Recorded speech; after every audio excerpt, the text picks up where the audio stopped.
வணக்கம். கோவை நீலகிரி செய்திகளுக்காக செய்திகள் வாசிப்பது சரவணன்.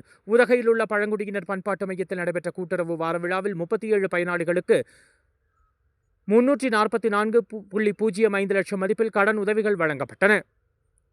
நீலகிரி மாவட்டத்தில் இந்த ஆண்டிற்கான 71வது அனைத்திந்திய கூட்டுறவு வாரவிழா தமிழகத்தில் சமூக பொருளாதார மேம்பாட்டில் கூட்டுறவின் பங்கு என்ற கருப்பொருளை கொண்டு இன்று 14ஆம் தேதி துவங்கி 20ஆம் தேதி வரை ஒரு வாரம் பல்வேறு நிகழ்ச்சிகள் நடைபெறவுள்ளன.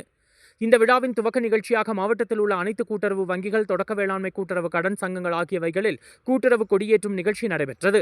மேலும் பல்வேறு பள்ளிகளில் மரம் நடு விழாவும் நடத்தப்பட உள்ளது. 15ஆம் தேதி நீலகிரி கூட்டுறவு விற்பனை சங்க அரங்கில் கருத்தரங்கம் நடைபெற்றது. 16ஆம் தேதி அரவேணு தொடக்க வேளாண்மை கூட்டுறவு கடன் சங்கம் சார்பில் கோழிக்கரை பழங்குடியினர் கிராமத்தில் மருத்துவ முகாம் நடைபெற்றது. இதில் மருத்துவர்கள் பங்கேற்று பழங்குடியின மக்களுக்கு பல்வேறு பரிசோதனைகள் மற்றும் ஆலோசனைகளை வழங்க உள்ளனர். 17ஆம் தேதி உதகை அருகே அப்பக்கோடு மகளிர் பால் கூட்டுறவு சங்கத்தில் கால்நடை மருத்துவ முகாம் நடைபெற்றது.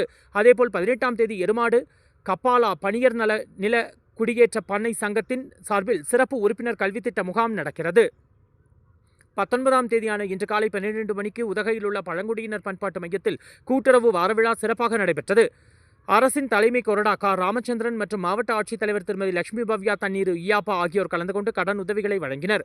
31 சுய உதவி குழுக்களுக்கு 319.30 லட்சம் மதிப்பீட்டில் கடன் உதவியும், கல்விக் கடன் திட்டத்தின் மூலம் ரூபாய் 2 லட்சம் கடன் உதவியும், கலைஞரின் கனவு இல்ல திட்டத்தில் 4 உறுப்பினர்களுக்கு 2.75 கடன் உதவியும் என்று மொத்தம் 37 பயனாளிகளுக்கு 344.05 லட்சம் மதிப்பில் கடன் உதவிகள் வழங்கப்பட்டன. மாவட்ட அளவிலான 21 சிறந்த சங்கங்களுக்கு பாராட்டு கேடயம் வழங்கப்பட்டது. பொதுமக்களுக்கு சிறப்பாக சேவை புரிந்தமைக்காக 5 விற்பனையாளர்களுக்கு சிறப்பு பரிசுகள் வழங்கப்பட்டது. பிரதம பால் உற்பத்தியாளர்கள் கூட்டுறவு சங்கங்களின் 5 உறுப்பினர்களுக்கும் பரிசு வழங்கப்பட்டது.